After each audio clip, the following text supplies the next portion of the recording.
Capítulo 14. Durante o jantar, Mr. Bennet quase não abriu a boca. Mas, depois que os criados tiraram a mesa, achou que era tempo de palestrar com o hóspede. E iniciou um assunto em que esperava ver o outro brilhar, observando que ele tivera muita sorte com a sua protetora, pois Lady Catherine parecia disposta a atender aos seus desejos e ter grande consideração pelo seu conforto. Ele, Mr. Bennet, não poderia ter escolhido melhor. Mr. Collins elogiou-a protetora com eloquência. O assunto tornava ainda mais pomposo e ele declarou com ar muito importante que nunca na vida encontrara tamanha virtude, tanta afabilidade e condescendência numa pessoa da nobreza como em Lady Catherine. Ela lhe fizera a graça de elogiar ambos os sermões que ele tivera a honra de pronunciar na sua presença. Convidará-o também 2 vezes para jantar e mandara-o chamar no sábado anterior para organizar uma partida de cartas. Muita gente considerava Lady Catherine orgulhosa. Ele, no entanto, nunca encontrara nela senão afabilidade. Sempre lhe dirigira palavra como a qualquer outro gentleman, nunca lhe fizera a menor objeção sobre as pessoas das vizinhanças que frequentava, e nunca se opusera às suas ausências ocasionais, durante 1 ou 2 semanas, a fim de visitar as suas relações. Tivera mesmo a bondade de aconselhar que ele se casasse o mais cedo possível, contanto que escolhesse com prudência, e se dignara fazer-lhe uma visita no seu humilde presbitério. Aprovara plenamente todas as alterações que ele tinha introduzido na casa, tendo até sugerido que pusesse umas estantes nos quartos do sobrado. Tudo isto é muito amável, disse Mrs. Bennet, e ela deve ser uma senhora muito agradável, é pena que as mulheres da nobreza não se pareçam todas com ela. E ela mora perto do senhor?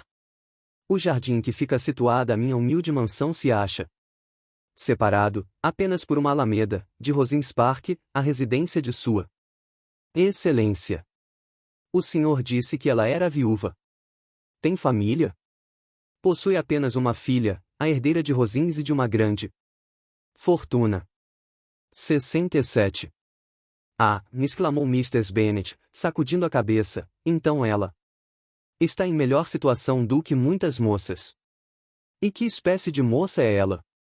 Bonita. É realmente encantadora. Lady Catherine diz até que Miss de Bourgh, em matéria de pura beleza, é muito superior às mais belas do seu sexo, pois existe em seus traços a marca da jovem de alto nascimento. Infelizmente ela é de constituição doentia e isso a impediu de realizar progressos em certas matérias, nas quais de outro modo não seria deficiente. Isso foi o que me informou a senhora que está encarregada da sua educação e que reside com elas. Miss de Bourgh é muito amável, muitas vezes me concede a honra de uma visita e vem até a minha humilde habitação, no seu pequeno phaeton, puxado por pôneis. Ela já foi apresentada em St. James? Não me lembro de ter visto o nome dela entre as damas da corte. O estado medíocre da sua saúde, infelizmente, não permite que ela resida na cidade, e, como eu disse a Lady Catherine certa vez, essas circunstâncias privaram a corte inglesa do seu mais brilhante ornamento. Sua senhoria pareceu ter ficado muito contente com a ideia. E o senhor pode imaginar como me sinto feliz em oferecer de vez em quando esses pequenos cumprimentos delicados que as senhoras tanto apreciam. Mais de uma vez observei a Lady Catherine que a sua graciosa filha parecia ter nascido para ser uma duquesa, e que esta honra, a mais alta que pode ser conferida, em vez de lhe dar importância, seria, ao contrário, adornada por ela. Esses são os pequeninos tributos que agradam a sua senhoria, e que eu me considero obrigado a prestar. O senhor tem toda a razão, disse Mr. Bennet. E, felizmente, para o senhor, possui o talento de lisonjear com delicadeza. Terei licença de perguntar se essas agradáveis atenções procedem de um impulso momentâneo ou são o resultado de um cálculo prévio? Originam-se principalmente do que ocorre no momento. E, embora eu às vezes me divirta arranjando e polindo esses pequenos Galantei-os a serem empregados em certas ocasiões, procuro sempre lhes dar um ar tão espontâneo quanto possível. As esperanças de Mr. Bennet se realizaram integralmente. O primo era tão absurdo quanto ele esperara. Ouvia-o falar com o maior prazer, mantendo ao mesmo tempo a mais resoluta seriedade. Deliciava-se sozinho com o espetáculo, e às vezes atirava um olhar furtivo e malicioso para Elizabeth. À hora do chá, porém, Mr. Bennet achou que a dose fora suficiente. De bom grado acompanhou o hóspede até a sala, terminado o chá. Convidou-o a ler em voz alta para as senhoras. Mr. Collins consentiu prontamente. Entregaram-lhe um livro, mas ao lançar um olhar sobre o volume, tudo indicava que era de uma biblioteca circulante, e ele se recusou e, desculpando-se, declarou que nunca lia romances. Kitty olhou-o fixamente, e Lydia teve uma exclamação de espanto. Foram buscar outros livros. Depois de examiná-los, escolheu os sermões, de Ford disse. Lydia olhou atônita para o volume aberto e antes que ele tivesse lido 3 páginas com monótona solenidade, interrompeu-o, dizendo: Você sabe, mamãe, que meu tio Phillips está com vontade de despedir Richard? E que se o fizer o coronel Forster ficará com ele.